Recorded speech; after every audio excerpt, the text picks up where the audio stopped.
আওয়ামী লীগকে কিভাবে নিষিদ্ধ করা যায় সেটি নিয়ে রাজনীতিবিদদের আলাপ আলোচনা নেই বলে ক্ষোভ প্রকাশ করেছেন বৈষম্য বিরোধী ছাত্র আন্দোলনের আহ্বায়ক হাসনাত আব্দুল্লাহ।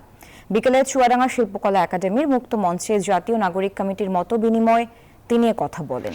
জানান, ফ্যাসিস্ট হাসিনা ও তার দোসরদের বিচার না করে তাদের পুনর্বাসনের সব ষড়যন্ত্র প্রতিহত করা হবে।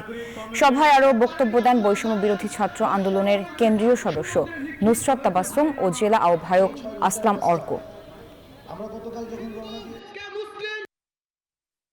আমাদের ক্রিয়াশীল যে রাজনৈতিক দলগুলো তারা খনিজ ফ্যাসিস্ট শেখ হাসিনার বিচার নিয়ে তাদের মধ্যে আমরা কোনো কথা দেখি না। আমরা দেখি আগামী